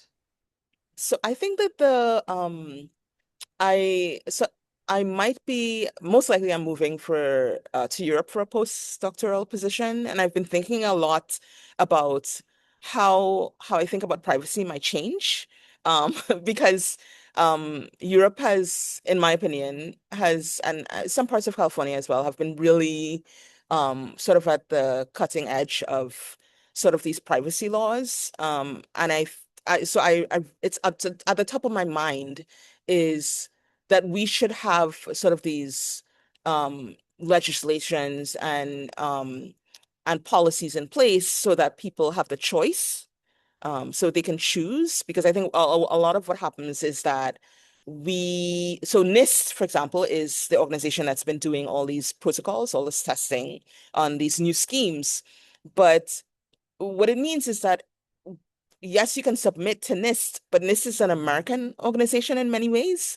So again, it means that if they've decided that something works, everybody's sort of waiting for NIST to set the standard. And I really think that we should be having more conversations about what we can do, what people in the global south think of in terms of their data, particularly in terms of how connected it is. So in at least so I'm from the Caribbean originally, and a lot of our databases and that sort of thing in my country of birth, which is Trinidad and Tobago, tends to be a mixture of digital but also paper-based still. So, but we're digitizing. So what does that mean in terms of we're not even thinking about the impact of quantum computers. So, but what does it mean then to have these conversations? And how do, that being said, even though we might complain that, okay, bureaucracy in, say, a country like mine means that we're not paying attention to these issues, I think that we shouldn't discount the power of community and citizens, because many citizens are having these conversations. They do care about their data. They are reading, we have access to information. So they are reading about the impact of quantum computers and quantum safe cryptography. So they do want their data protected. And I think that there has to be some way to connect, and not simply rely on local governments and, individual constituents, so that people have data sovereignty. That's something I think about a lot. Thank you for sharing that. Our time is flying. I told you, our time would fly if we have fun. And there's so much more we still need to go through. So I'm going to start speeding us through this a little bit, but I want to read out this question. Um, I want to read out this question while Michael is getting ready. The question comes from Shane, and it says, what would you say is the role of African quantum researchers abroad as Africa builds up its own quantum capabilities? Additionally, what are some prospects for Africa-based quantum startups when there are bigger priorities such as internet connectivity? Like there's some bread and butter issues, that are still top of mind. I don't know who would you like to tackle that question, Krystal? Yes. So thank you so much for the really wonderful question. I do think, there's the phrase, is it Peter Parker or Ben Parker? With great um you have Great great power responsibility. comes. Exactly. So it is I don't feel as in fact I feel even more indebted coming from the global south to have that connection and to the global south and be able to give back. I think that it should be a conversation. I'm not of the belief that sometimes, people might think that, oh, you come from a fancy school abroad and you think you're going to come to our country and tell us how to do things. And there are ways that each country works that are unique. But I think that when you learn some of this technical knowledge, it is important to share. So I'm on a bunch of WhatsApp groups and other communities with people all over, both on the African continent and in the Caribbean, where they talk about running workshops. They talk about having sort of these communities. One thing I've also been possibly considering before starting a postdoc is that there's a sort of, I don't want to say like a commune, but there's like a community of people who are looking to sort of work on policy tools. So what you do is you have these cryptographers and you have security experts. They work on tools because a big problem is not just infrastructure and networks and Wi-Fi, but also the safety of journalists. When they report, they need their they need their information to be secret. There are people who experience domestic violence or they need protection. And so you have some responsibility, not just on a corporate level, but also on a social, domestic, and community level. When you work in these spaces and you learn this kind of information. And I'm really invested in wholly invested in sort of creating opportunities for people in my community and within AQC to learn. And so it's like sharing information is another thing that we could do. And I don't, again, as I mentioned, I don't think that it should be left up to a person to come in and tell people what to do. It's more about sovereignty and giving people what they need, give a man a fish, so that they can build the tools that they need, they more so than telling other people what they need. Mm.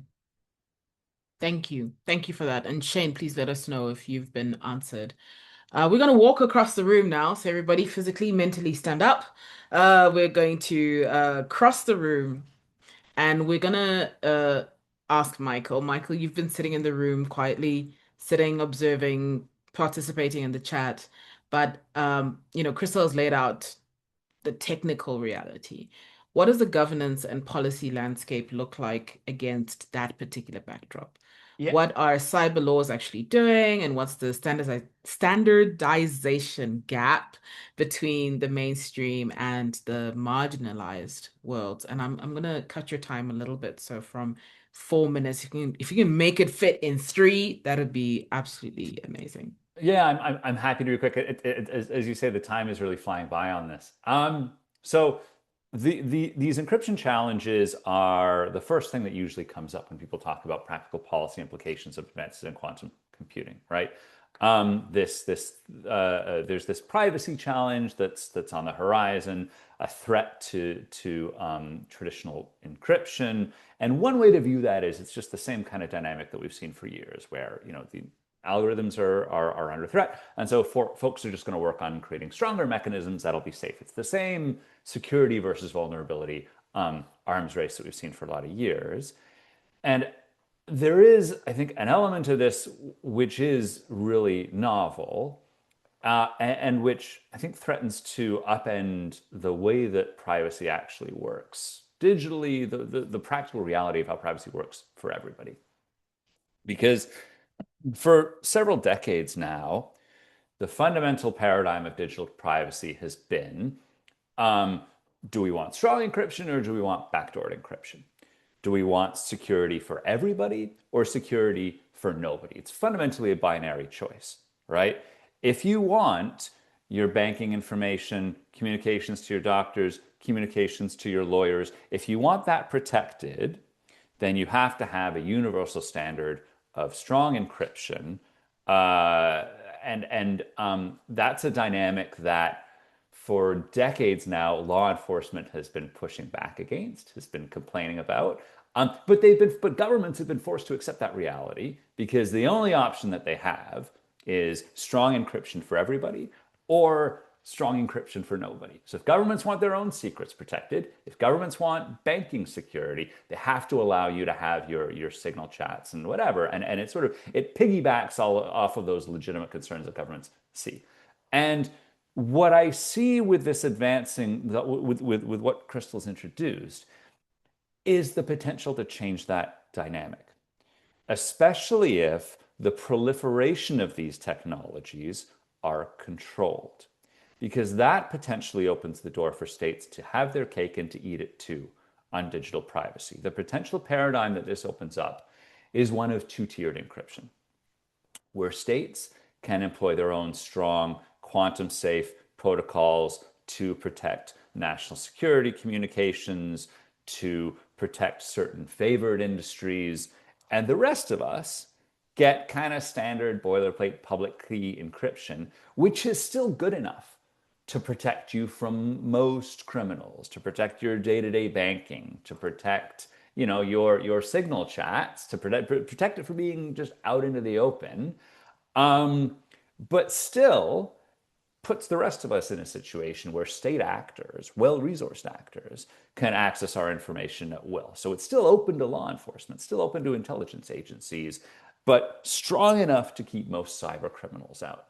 And that's a deal that virtually every government would take if it was on offer. And I know that because again and again and again, governments in Europe, governments in Canada, governments in the US have gone back and forth around mandated encryption backdoors. There's a bill right now in Canada discussing encryption backdoors, even without this two-tier paradigm. And it's a fight that's constantly taking place.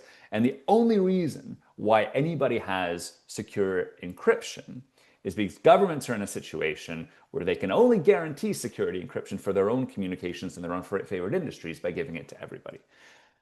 So if you shift that dynamic, it has the potential to push the entire global digital community essentially outside of the world of having secure communications from well-resourced actors.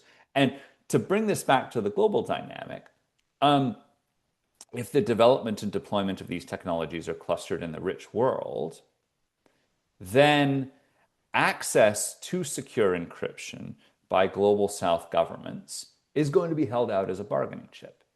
Global South governments, global South industries will have the privacy and security that rich world governments allow them.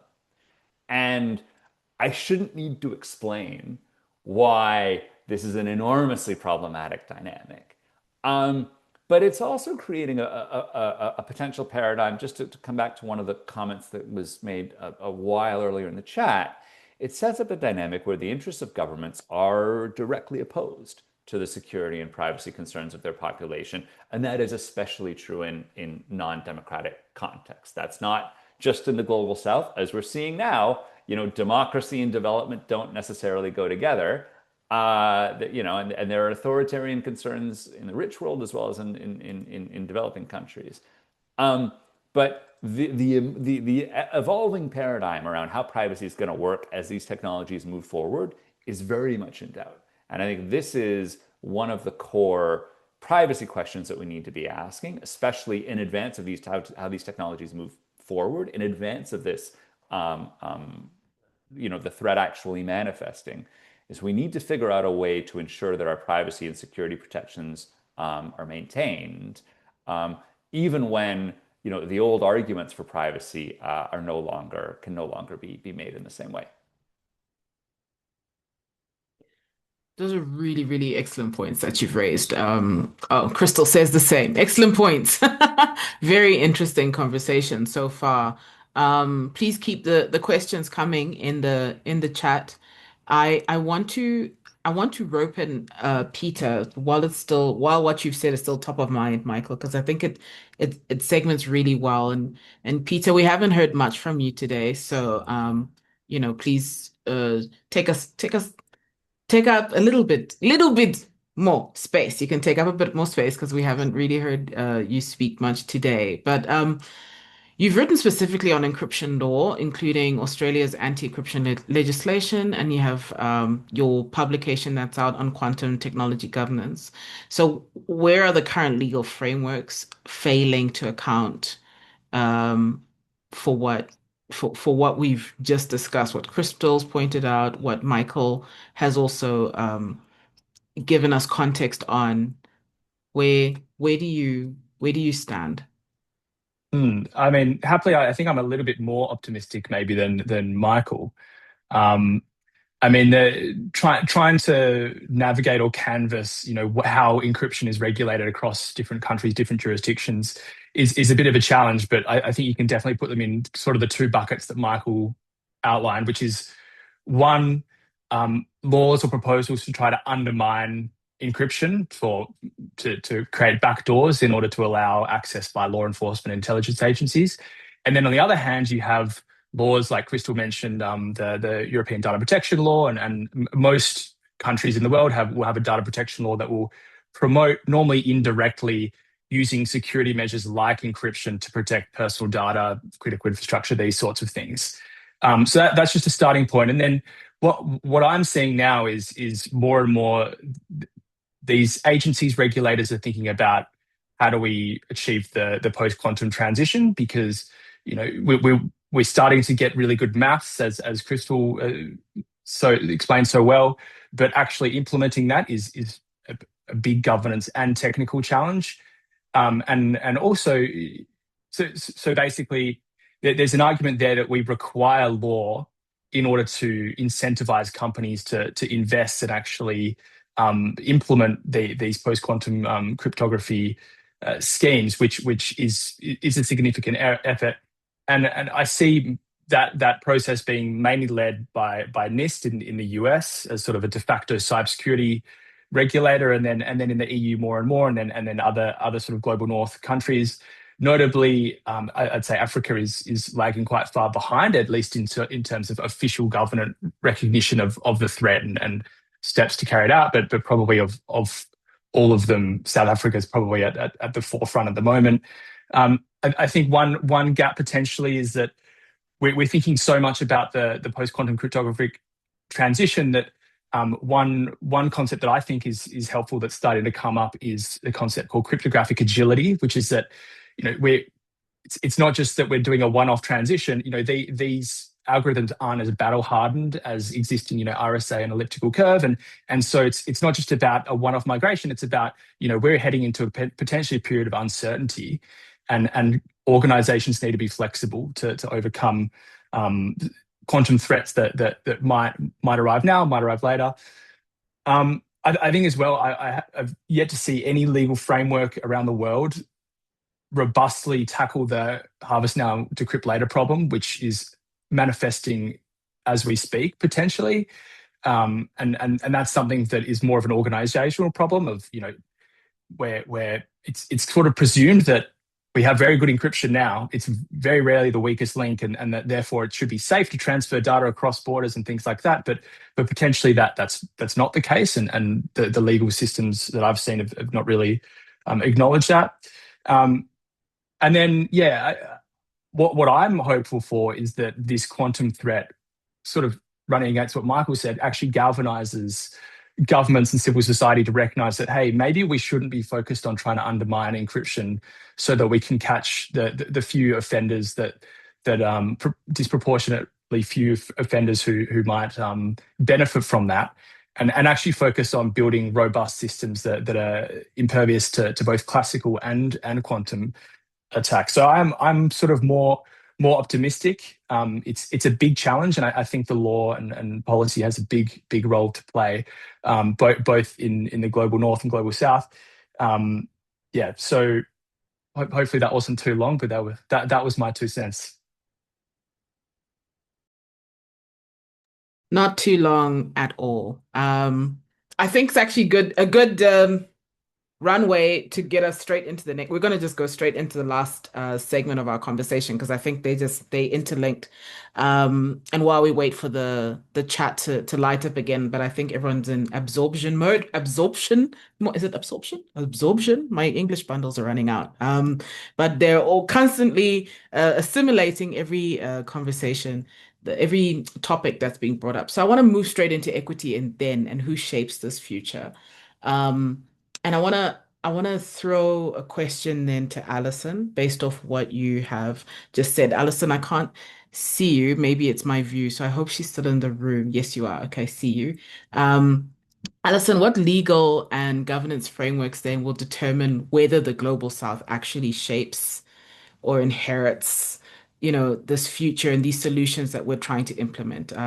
Peter said something really interesting around how there's no one in the world right now is, if I understood correctly, is really like hardcore tackling this harvest now, decrypt later problem. So like what frameworks then will determine whether the Global South can actually step into that role and what is being decided right now that will be very hard to reverse going forward? Aura, I think that's a great question. And I think someone, I can't quite remember who said it was, I think it was Peter actually, you said this, that there is this presumption that we need to look to law to do these things or to ensure that we do things. And I'm not sure that the law is always the best mechanism to ensure that Africa has that role in shaping the future of quantum in that sense. I think it's the broader responsibility of the scientific community to ensure that there is global participation in the shaping of these standards. And I guess there are soft institutions that may or may not have sway or a certain reputational pull to ensure those around science policy. And this notion of what responsible science. I think civil society, especially around responsible science, does have an increasing impact on this notion that there is a mandate. So, that academics or researchers need to also be public intellectuals. They need to be engaged with public policy makers. But not only that, they also, this question of like and I think it was brought up in one of the first sessions, how do scientists learn that language of public policymakers? How do public policymakers learn to not be afraid of the very technical space of quantum? But not just policymakers, as Michael noticed, government and the public may not have aligned interests. And so it isn't just policymakers, it's this question, and I think in Australia there's a few different groups that are trying to think this through, but what does public engagement with quantum actually mean, contain, and what kind of messaging needs to happen to the broader everyday citizen on the street who's non-technical or maybe even has like a high school level or less education. And I think here in Australia, they're very much working through that issue. There's also the question of we have Australia as a country, for example, where we have 3 to 5 urban cores, but then we have huge swaths of very remote regional communities. How do we get out to them and include them in this discussion as well? And I think that's one of the things in terms of Africa, there's also this added complexity that we're not just talking about a singular national jurisdiction. We're talking about 50 plus jurisdictions that have huge variation and heterogeneity in their interests, their global alliances, their regional alliances. And so, I think it's an incredibly complex problem.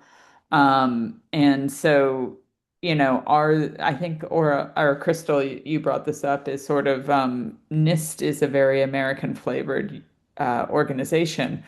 What are those organizations that have a more multinational um, culture or practice around them? And those might be good intervention points. Mm, mm. That's a really important point you've brought in, and you've named who I want to pull in next, Crystal. Maybe from a really practical standpoint. So you're a researcher from Trinidad, working at one of the leading quantum research institutions in the world. Wow, mind blown, right? But what does that experience then tell you about what participation actually requires? In terms of, you know, breaking through those barriers. I would like to name my favorite quantum concept being t quantum tunneling, right? The tunneling effect, where you are currently operating in a space that you rightfully should not be in, right? Or under normal circumstances would be really hard to break through, and yet you've broken through this barrier. What Taking what Allison has said and kind of feeding in your experience, maybe in like a minute or two, how would you frame those challenges? So in terms of equity, and I think just working in this space, I think of two things. I think of the fact that I'm usually one of the few, if not the only. So when I first started, I think there's one other person from the NSA and myself who would show up on the quantum side of these conferences. And so there wasn't initially much discussion or collaboration with people working in quantum and people working on cryptography. But the other point is persistence. I think it's really important, especially when you're all of this, like we talk about what we need, but all of this is so new, and we're sort of working out the ugly part of governance and technology in a messy way. So sometimes just being persistent about the needs, particularly coming from the global south, where you have perspective and you understand why these technologies are important for marginalized or underrepresented communities. I think that's really important. I think those are the two things that I think about a lot in the space. Awesome. So I think we've laid really solid ground. I see a question slash comment in the chat. And so I'm going to read that out before in these last 10 minutes that we've got. I can't believe we only have 10 minutes left. But in these last 10 minutes, we're going to talk a bit about now what happens next. Okay, we've had this conversation, and I feel like there needs to be a part two because we only scratched the surface today. But we want to now talk about what happens next, the working group commitment, like what happens now? We've had these great conversations, but then what next? But before we go into that, here's a question from Nandi Jani, who says, I've been noticing more and more that the discussions we have are around the software aspects of quantum tech and less on the hardware side of it. Oh, there we go. The can of worms is being opened. I love this. Um, is there any way that Africa can also begin looking into that side as well, beyond just the programming, as a way to also be holistic builders within the space? And is that even a realistic way of thinking? And if yes, how can Africa begin to think and or work on that work? And I'd like to pull in Farai on that question. Farai, I'm warning you. I know you, buddy. We only have 10 minutes left, okay? So you gotta watch your time. There you go. The Okay, floor. thank you, Nandi. Nandi is also, I want to think, she's been part of the quantum community for a while, a long time. She should have joined that Zimbabwe Quantum Forum. So, Nandi, you and me know what we have to do. We have to build, we have to be persistent. Crystal mentioned it. Feel like you belong to the room. Africa can build hardware. Let's learn about where the technology is today. It's messy. Everyone is figuring it out, and we hear that consistently across the board. So let's get our hands dirty. Let's collaborate at the Africa Quantum Consortium. Let's put this together. There are starting points, like I mentioned earlier on the continent already on building hardware. So let's figure that out. And we've got a round table June 26, I think, where we are going to talk about what can we do in PQC and QKD and many other things. So we want to be able to address everything in this one session. There's a lot more to unpack. But thank you and noted, and let's do it together. Thank you. Thank you, Farai. Krystal also mentions that they are entrepreneurs from the Global South also working on hardware for quantum safe cryptography. Um, okay, wonderful. So, okay. Commitment, working group. What happens next? Where do we go from here? And so I'm going to ask each panelist one question. And Farai, since you're already here, I will start with you. Yes, yes, take a deep breath. We're going to be okay. Um, I'm going to ask you, what is one concrete action that you will take in the next 90 days to advance quantum research, policy, or governance in your community or your institution? You have 60 seconds. Let's go. Okay, thank you. I'm excited about the working group. Would love to get some education and clarity for stakeholders or even learn about what are their needs, where they're at, and what should we do? What is the most important work that we can do as a consortium to reach out to all these stakeholders like government, and institutions and civic society? Would love to know more. So the working group I'm super excited about. And I think within that as well, we'll be able to be producing some thoughts, some thought leadership, some high output impacts, briefs and tools that we can, provide to the community to explore the best next steps and make them practical and make things doable. So yeah, I'm excited about that, and yeah, we'll be putting our hands on that and following up with that and making it happen. Thank you. Fantastic. Thank you very much, Farai. Okay, we're taking note of that. Michael, 90 days, one action. What will it be? Oh, I actually have a good one for this. I'm putting in a grant proposal next week on quantum development and African collaboration with Farai and a few other folks. So hopefully that gets funded, and then we have a big, fancy project that will hope happen in the next few years. I like that. I'm all for big fancy projects. That's amazing. Thank you so much, Michael. Okay, Sarah Young, 90 days, one action. What will it be? Kind of, I guess, building on some of the other and locally, I'm only one person, so like how do I identify the gaps? Yeah, and what we know and what we don't know, and how can we fill those with language, and how can we get those progressed? So talking to more people, I guess, and figuring out, like Fry said, like what are people thinking? What do we need to know, and how do we get there? But yeah, like identifying those gaps, I think is first, and then figuring out what language we can use to build those spaces up. So. Awesome. Thank you. Allison, the spotlight is on you. Thanks, Aura. I think in the next 90 days, one of the things that we'll be doing is just trying to learn more about what's happening in places such as AQC and attend, if it's an open panel, then that event on June 26th sounds great.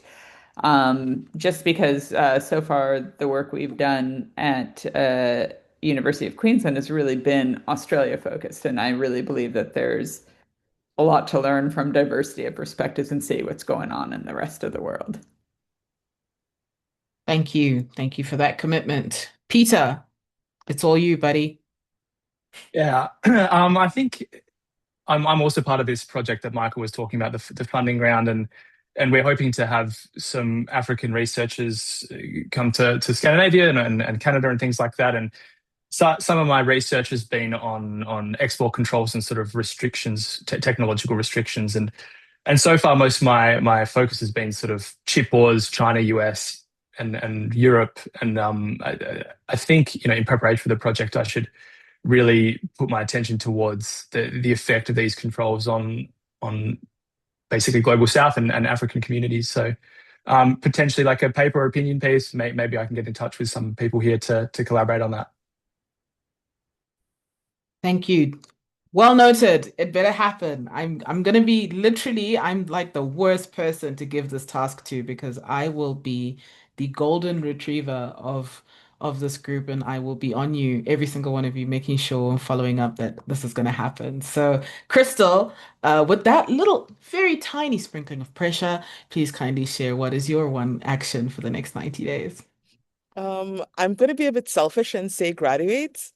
Because I think if we can't, like, if I don't get to the stage where I can be a leader, in this space, it really makes it harder for the next person. I want to be able to set a precedent and have a lot of other people join to know that they have a place in this field and to not feel like it's at the jurisdiction of the world out there to make and have an impact in this space. So, if I graduate, I can eventually hire and train more people and we can grow this thing. Yeah. Thank you. So a graduated Krystal is better for the entire community. So Krystal, you better graduate, girl. That's all I'm saying. Like there's no excuses will be accepted. I will be hounding you. So now from our audience. And you're probably sitting here wondering, what is this about? Like why are we going through this process? In the African philosophy of Ubuntu says that I am because you are. It believes that the strength of an individual is directly tied to the strength of its community. The well-being of an individual is directly influenced and tied to the well-being of its community. So we're not going to sit and have this conversation on email. This really, I'm sure you're sitting thinking this could have been an email, but it can't be an email because you're in the room, right? So even if you're not in the room live with us and you're sitting now and you're watching this on YouTube and you're watching the playback, this question is not just for the panelists. It's not just for people sitting and say, this is what we're going to do, but it is a group commit, it is a collective community commitment towards something that is tangible and actionable so that we're not caught with, you know, caught swimming naked because the tide's gone out and now suddenly we have nothing. We're grasping at straws and we don't know what to do. So this is for all of us. So this question also, I'm directing it to our audience, those live in the room, and even if you're watching right now on YouTube, within the comments section. You have think about it, next 60 seconds, don't overthink it, but I want you to share what are your next steps. It could be you're going to share this webinar, you're going to talk about it, you're going to go and say, I was in this thing and I didn't understand 80% of it, but I understand now that it's important to do A, B, C, D. It matters because going back to what Chido said earlier in the chat about who is having these conversations, who are the people talking about this? It can't just be the experts. It has to be a much wider and broader push and more people sitting at the table. I am not a scientist, but I am deeply involved and deeply concerned about what this means. And I see the value. I may not fully understand it, but I understand what it means, what the implications therefore are for me and for my community. In a business sense, in an education sense, everywhere where I go. So, if you are in the chat, please could you kindly share what is your next step and one concrete action in the next 90 days? What is it going to be? And also, as you do that, I would encourage you to share, if everybody could please share their LinkedIn links, right? We need to connect because it's one thing to sit and watch these wonderful people talk about these great projects they're doing, but you could be sitting thinking, Michael, I have something to add to your awesome grant, your fancy project happening with Peter, and I want to be in there. And you need to connect. So take the next 60 seconds to share your LinkedIn profile and connect. Please, please accept this is not the time to be fancy and like, oh, who is this person? I don't know you. Connect with everybody because if you're going to get a request over the next hour or so from somebody, you probably met them in this webinar. So please let's connect with each other so that we can keep each other accountable. And it is therefore my greatest Oh, we have a commitment. Wonderful. So Abdul Malik says, thanks everyone for the great insights. As an ICT engineer, I'd love to see us tackle the gap between our PQC ambitions and the reality on the ground.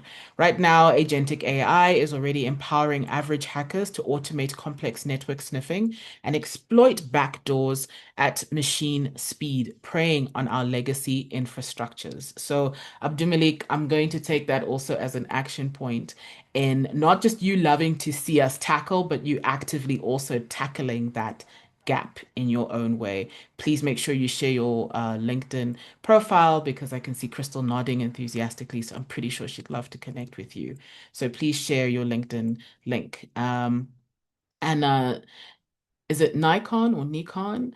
digesting everything that has been shared today, and it was been very informative. So is that your action? You'll be digesting everything.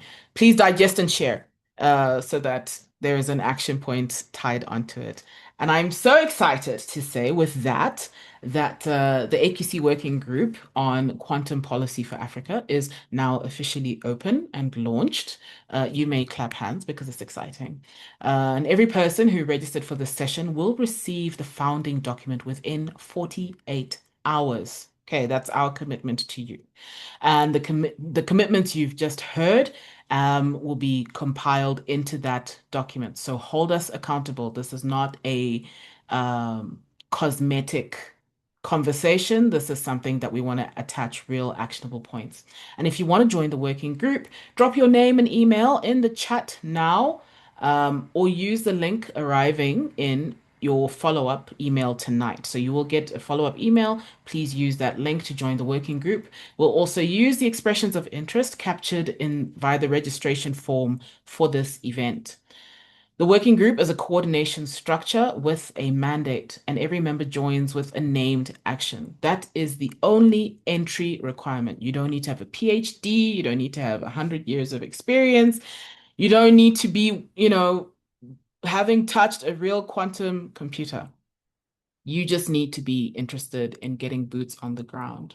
And the session started because AQC stepped in when a conversation needed a home. And the working group is where that conversation continues. And I want to start to close out with a statement from Ido says, "Hi all, here on behalf of the Initio Tech Clinic at the Schulich School of Law. Welcome and thank you. We will be sharing these insights with the team. If you'd like to learn more, I will link our website. Thank you all for a great talk. Thank you so much, Ida, and for making that commitment to share. As I said, in terms of housekeeping, this has been exactly, we're 4 minutes over time.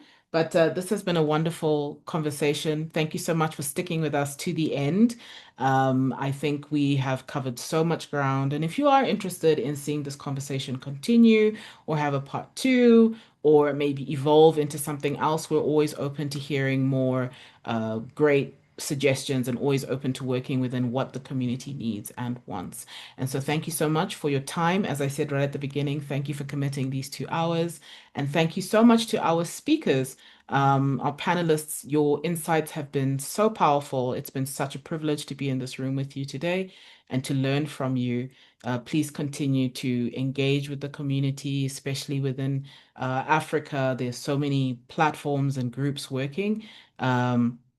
So please, could you continue to stay connected with us and continue to engage with the continent? We are ready and enthusiastic, as you can see. That brings us to the end of our session. Thank you so much, and I hope to connect with you all soon and look out for our email and our founding document within 48 hours. Until next time, bye for now.